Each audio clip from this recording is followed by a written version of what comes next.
welcome back to my channel. For those of you who don't know, this is my husband Kevin. And we celebrated 1 year marriage last week, Sunday. A whole year went by so quickly, and we just thought it would be ideal to put out content to let you guys know what we learned within that 1 year, what we struggled with, what we discovered about ourselves, what we discovered about marriage, and it's just what we learned that we just want to put out there for 1 year marriage. Everybody's marriage is different, but we're letting you know what worked for us, and hopefully will be some help to somebody else. So basically how we would like to start is just by stating the reason for marriage. Well, one, we believe definitely marriage is for a man and a woman. Let's just put that out there.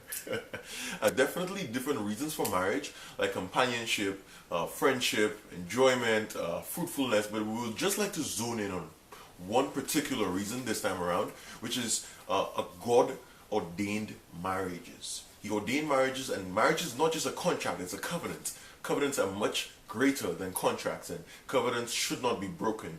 And we definitely believe that the reasons for marriage is God ordained it for a specific purpose, for two individuals coming together in a specific union to fulfill a specific purpose for His glory. That's just it, you know. So let's continue. Well, for me, I want to start with those three words. Those three words really it stood out to me earlier this year, and I was doing some reflection. And obviously, getting married, you won't get it right the first month, you won't get it right the second month. It all takes a process to learn your spouse, learn what you're doing. Nobody becomes the perfect wife, or nobody goes into marriage knowing, oh, I got this wife thing down packed, I can nail that. You know, it's a learning process just like life. And one of the three things that stood out to me was friendship, honor, and respect. I'm now trying to build my marriage on those three words. But I just realized, one, I always need to know how to honor my husband. I need to know how to honor him, and even when the times are not right, even when the times are not perfect, I need to know how to honor this man, and I need to know how to be his friend. I need to know how to, because we became so close, and I had friends before, but coming together in marriage, this person just becomes your best friend. And it's something that you hear all the time, but you don't experience it till you get there. True. Right? And obviously, how are we going to learn and grow together if I don't respect him? I have to give him like the ideal respect, the top-notch respect, and the same thing goes for me too, because we're two grown individuals, we're young adults, and I expect myself to respect him as a man, as my husband, as my leader, as my protector, and I expect the same thing from him too. So I have to respect her. It just goes, so those three words really stood out to me. But we could just go in and we have a whole list of certain things that we learned, and one of them are character difference between men and women. Yeah. We learned that men and women are so different, we're like night and day. And Kevin and we're not complete opposites. We have certain traits that are obviously a little opposite, character differences, but you know how they say opposites attract. We're outgoing together, so we're extroverts, and that's one thing that are alike. Yeah, that's one of we don't have many differences, but there are loads of different character differences between men and women. Whilst I multitask and I do a million things at once, and 10 switches are on in my head, this guy only able to do one. Compartmentalize and analyze, and sometimes could be so slow, and those things lead to arguments. Slow. And I'm we have to learn that, babe, I'm different, you're different, I'm a man and you're a woman, and you have to learn how to orchestrate your attitude towards those character differences between men and women, basically. Yeah. So that's number one. For me, number two is, with those character differences, there is no way that you could change your spouse. Sometimes I know there are certain things that you don't like and you wish that you had this kind of guy, but I'm sorry, that would lead to a question why did you marry him? You should have known that before courtship. But there's no way you could change your spouse. There are certain things that you would definitely not like. You can't force it on him. You cannot nag him. Men really hate nagging. Kevin hates when I would nag him. You just let it go, and what I would advise you to do is just go to God. Pray about it. Let God know that this is affecting you. Because that's there was not much that I wanted to change about Kevin, but this is something that I learned, that you really can change your spouse. You just have to let it go. Tell God what it is that's bothering you, and let God do it. God is the only one who could happen to come in and change something in a human being's life. Don't nag. Don't nag. don't nag. So I'm trying to say it in different tones for you guys. Because every time a woman nags, it's like, bro, that kind of thing. You know, it's something that is heavily disliked from men because, like she stated, we are so structured. Men are very structured, and we compartmentalize everything.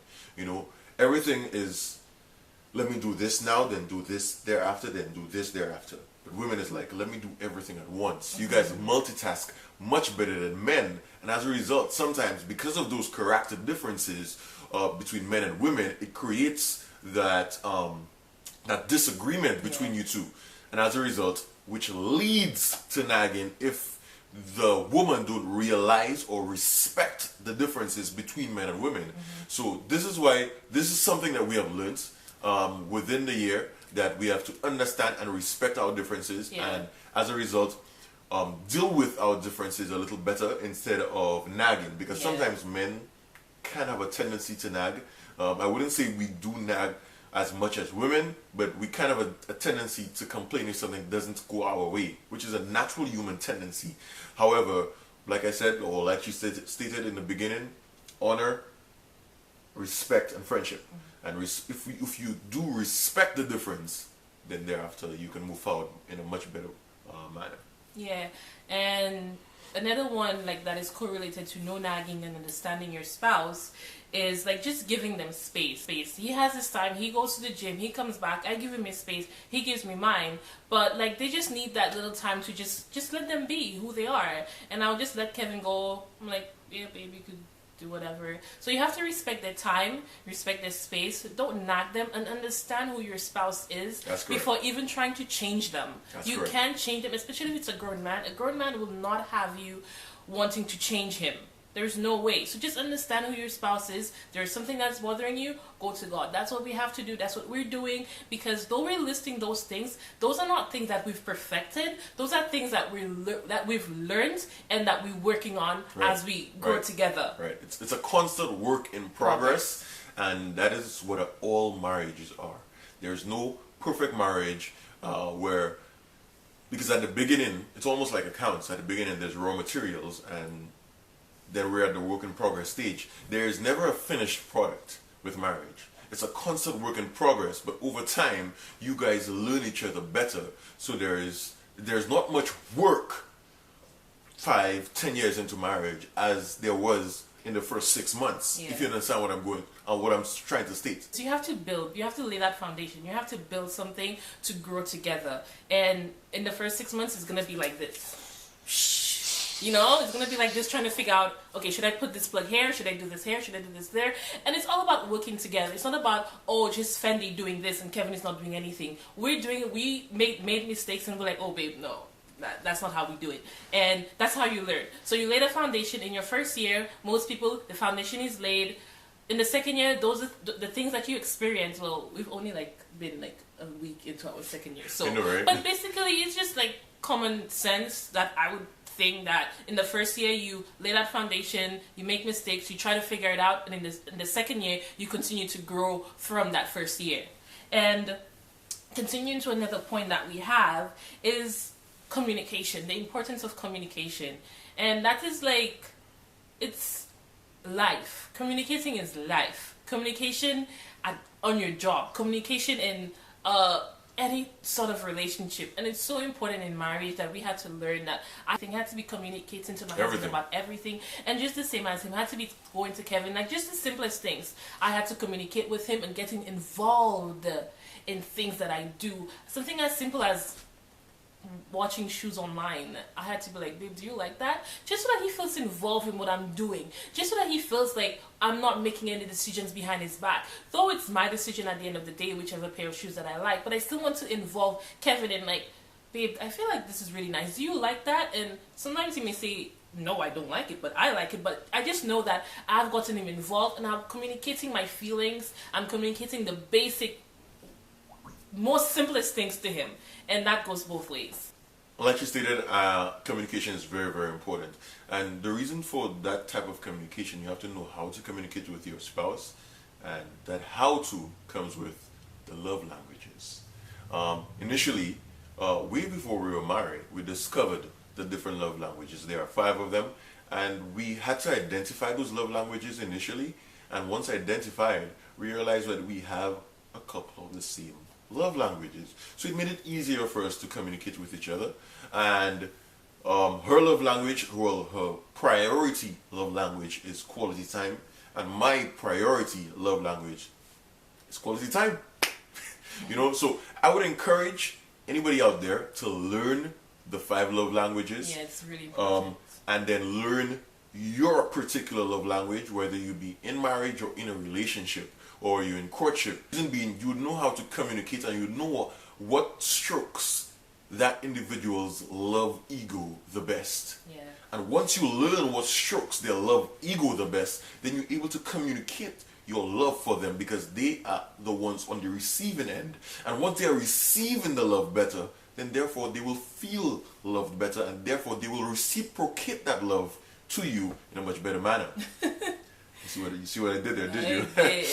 Yeah, it's just so important. Just think about not knowing what your love language is, but your soul still craves for that certain, to be spoken to in that particular way. That's right. And your spouse does not That's know right. how to communicate to you in that particular way. It's a cause for confusion, it's a cause for arguments, it's a cause for you just being miserable. So it's really important. I know a lot of people don't know about love languages. I would advise everybody to go read up on it. I think Gary Chapman has a book on it. You could Google, you could find a book. It's honestly, it's important to know what your love language is. And that's one of the things, thankfully we knew about love languages before we got married, and that was one of the things that was not too difficult for us, to speak to each other via love languages. And with that, another thing is being able to cover your spouse. Yes. Me being able to cover Kevin, and Kevin the same way being able to cover me. So it's necessary to ensure that you cover your spouse. Reason being, if you're out in public, and there are times where we had disagreements in public, and we had to realize this isn't the best environment to have a disagreement, to have an argument, because we're out in the public, right? People are seeing. So what happens is that by you covering your spouse, you're not turning up per se on your spouse in public, but you're reserving that conversation for a better environment where you two are in private, and you two will better be able to express how you felt, your emotions, in a more respectable manner, and therefore not create that level of disrespect for your marriage on the outside. That is just one way we have identified to cover each other in reference to disagreements. And for me, I'll just be very transparent and say I learned that the hard way, because I'm somebody who could be very expressive, and I'll let you know how I feel. And right in the moment, I would feel like it will be appropriate to let Kevin know, but hey babe, I didn't like the way you spoke to me. Or babe, I didn't like the way you did that. And me not being pleased, my tone of voice is not perfect at the same time. So sometimes as a woman, for me, I would have to learn how to shut up. Keep quiet. Don't say anything. Sometimes me speaking does not make the situation any better, right? So, ladies, I could tell you, sometimes it's not easy to stay quiet, but honestly, it's worth it. Shut up, shut up, shut up. Just stay quiet. Well, for me, it's just stay quiet, don't say anything, because it makes the situation worse. Yeah. What you said is perfectly on point. So essentially, the part that you should just remember there is shut up. Other things that is necessary with building a relationship and building a marriage is do things that bond you two together. Like do things that I do things with her that she likes, and vice versa. For instance, I'll give a practical example. For instance, she would go to a couple makeup seminars, and I would attend with her. And sometimes I would be the only guy there.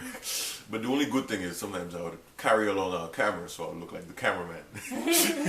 Try to mask it. Try to mask it, But she would be very, very pleased with me coming along with her.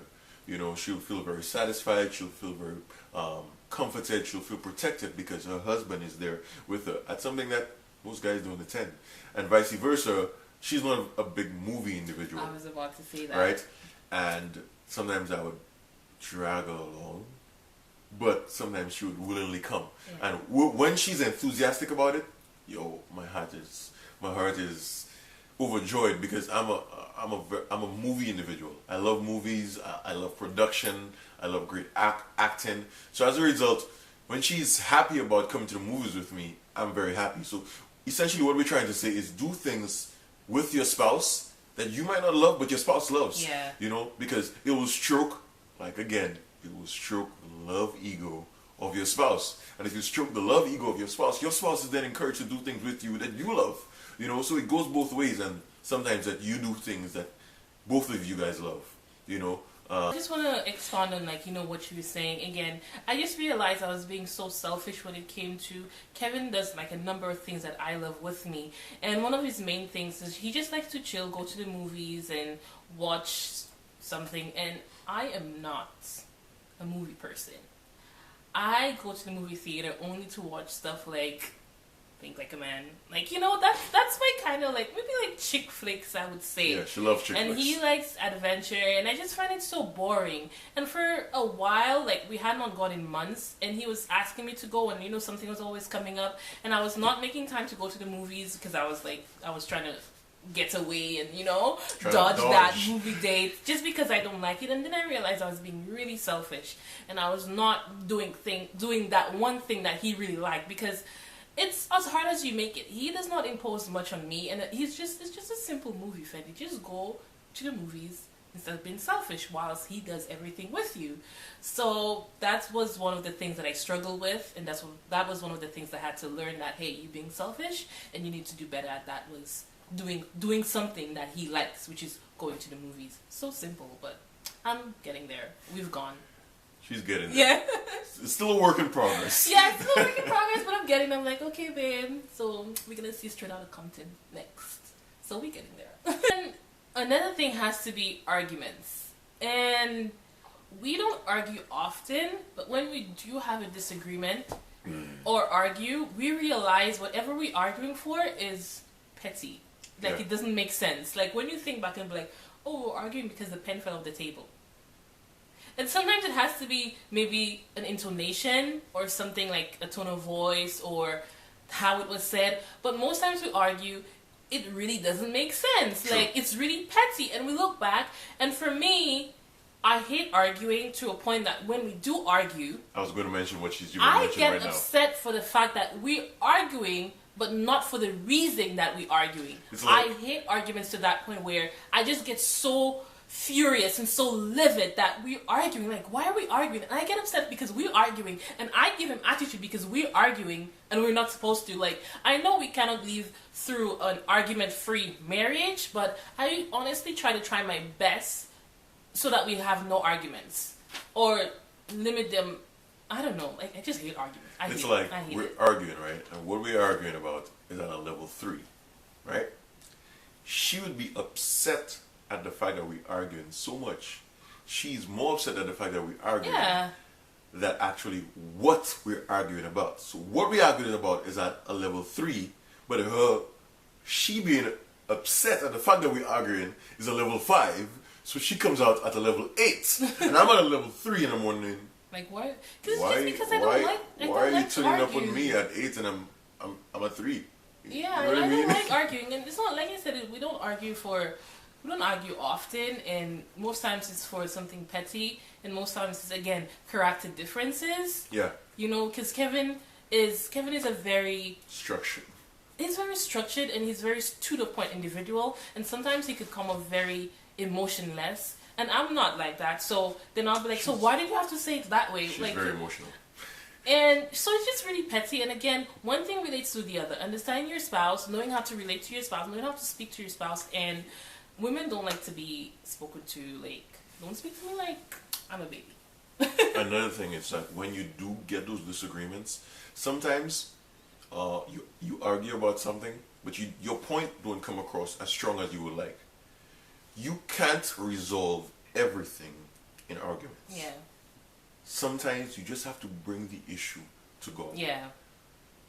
Honestly, that is one of the highly recommended things that we could recommend any individual in relationships or marriages do.